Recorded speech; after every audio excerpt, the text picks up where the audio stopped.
Hi, it's Daniel Thornton again. Here we are for What on Earth Are We Singing? Vlog number 7. And thank you for those who've been watching.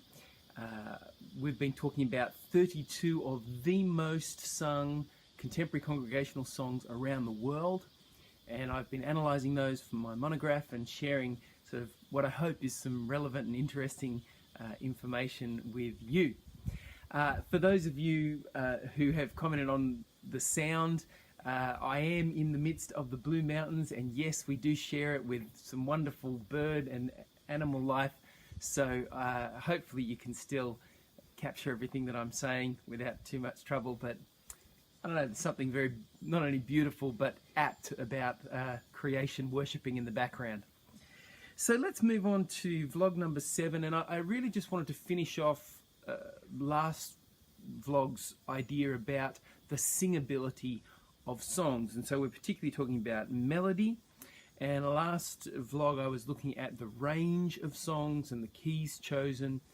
But there is actually something more important than pitch or range of a song to make a song singable, and that is its tessitura. If you like, I think of it kind of as the pitch center of gravity of the song.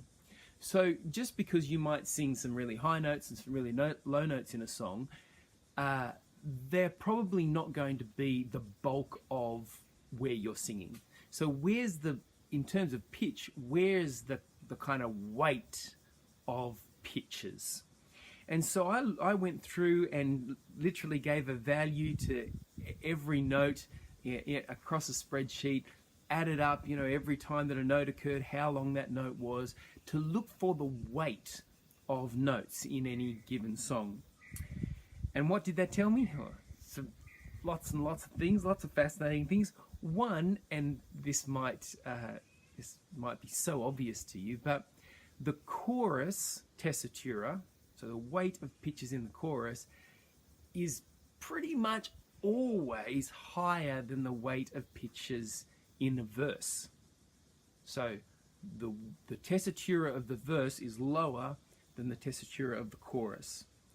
And that makes a lot of sense in terms of performing the song or singing the song in church, that when we get to the chorus, we want to be able to lift our voices. We want to be able to kind of hopefully not strain or struggle to reach the notes, but to give more voice to the truths that we're singing in the chorus, which are often, again, pretty much always have less words than the verse. And so there's that sense of progression, there's that sense of culmination of an idea, whatever is in the verse. Now it's the chorus and it's higher, and it feels right. There are exceptions. So Cornerstone, there's a few exceptions, often written by female writers or sung by female worship leaders. So Cornerstone is not written by female writers, but the chorus is basically the same tessitura as the verse.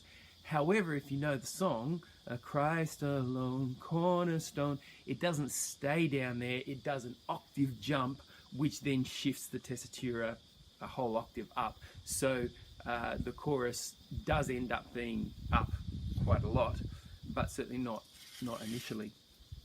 The same kind of thing happens with King of My Heart. You are good, good, oh. Again, often that chorus is then sung up the octave, and so the tessitura changes for when the chorus goes up the octave. Lord, I Need You, the same.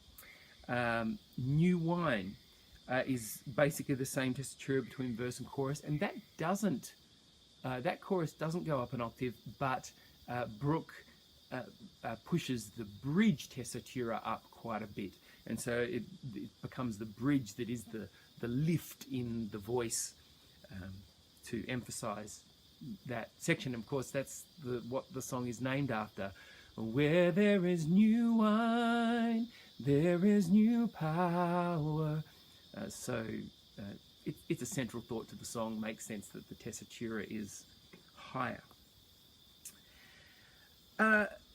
across all songs, all 32 songs, the most sung pitch, the most common pitch, the most common weight, the tessitura is around B4.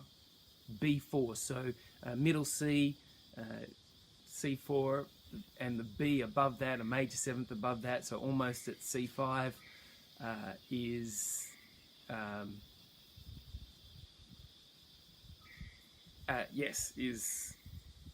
what we're talking about.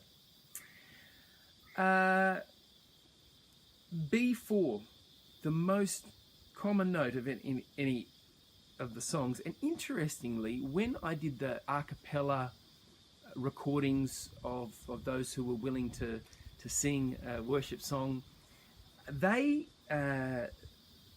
sang without any accompaniment, predominantly from B3 to F4. B3 and B4 was the most common in the written music.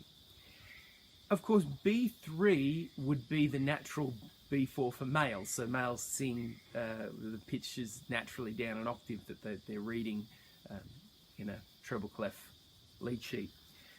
So I find it really interesting that this around the B, C, those notes tend to perhaps not be too high for guys and not too low for girls. Again, I've already spoken about the fact that no range suits an entire congregation, but I do find it interesting that around this B, C, these B, C notes in whichever octave, that they seem particularly common.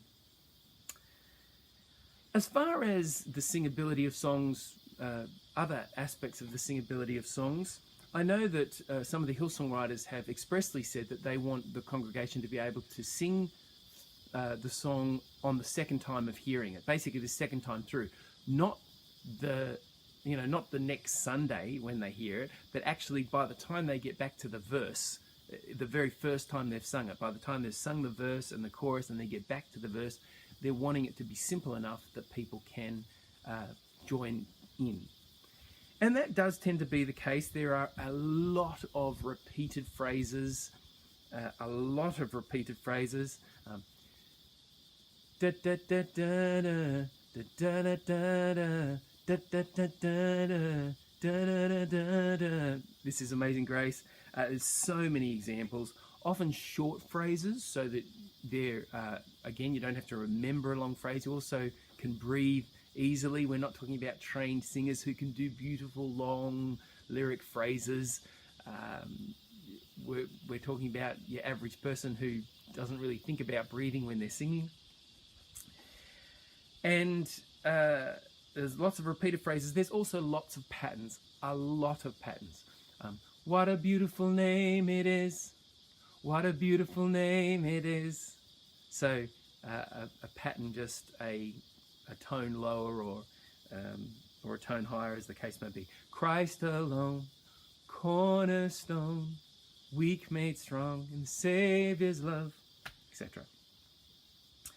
Now, one other aspect I'd like to raise in this discussion. So, an academic called Schellenberg developed the idea of some analytical techniques around pitch proximity and around pitch reversal to basically kind of work out what our cognitive expectations were of melody.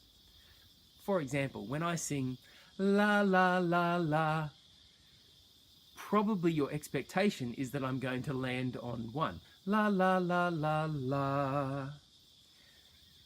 So Schellenberg worked out some analytical techniques to actually measure that, and I used those on all of the songs that I've analysed. And the bottom line is that most of the most sung songs are highly predictable in terms of where the melody is going to go. Now, you could probably pull out the one example of where it moves slightly differently, and that's important because we can't have things that are too boring, people switch off. So there are definitely moments where composers are wanting to just change things a little, shift things a little to create interest, But by and large, the melodic movement of contemporary congregational songs are as simple as nursery rhymes. I'll let that sink in for a second. 64% of the movement in songs was unisons. What a beautiful name. And seconds. It is major seconds. That's not a major second, but 64% was unisons and major seconds. Another 10% was minor seconds. Really small intervals or the same note.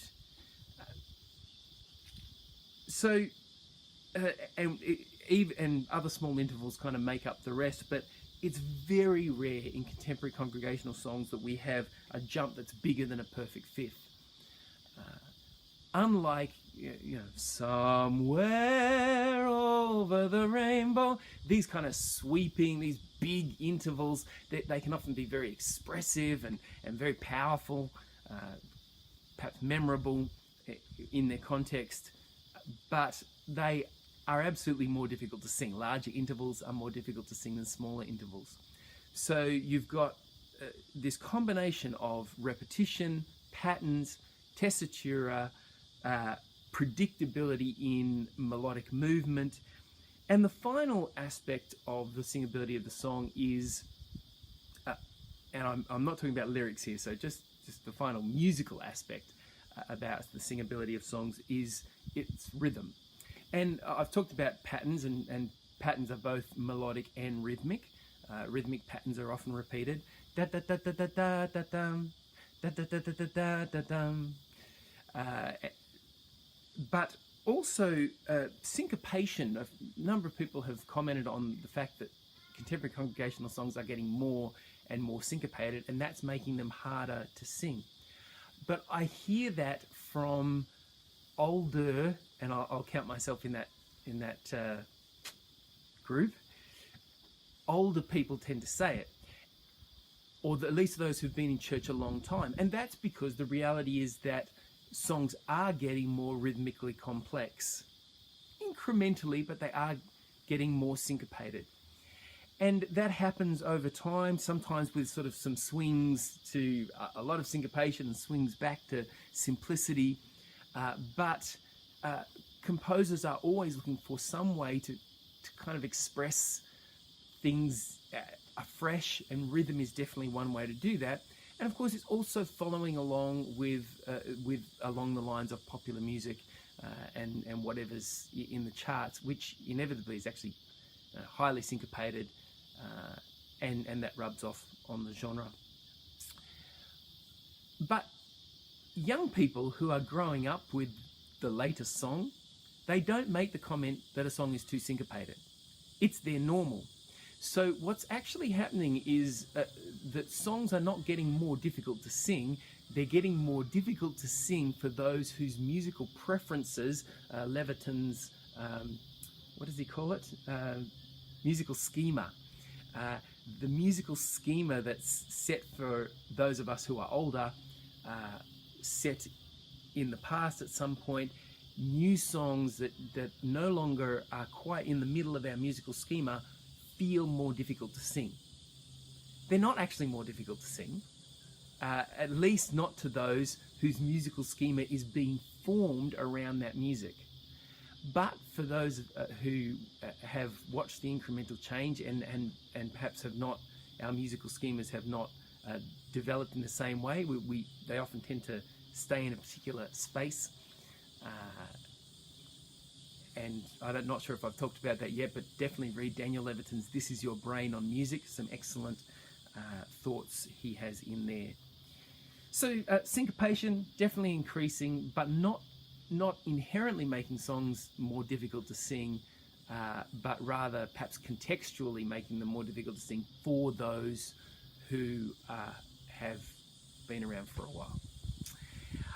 I hope all that's helpful to you, and especially if you're writing songs that perhaps you're thinking about some of those things, tessitura, pitch, predictability, and where you can still create interest, and patterns and predictability and syncopation. I look forward to talking with you next vlog.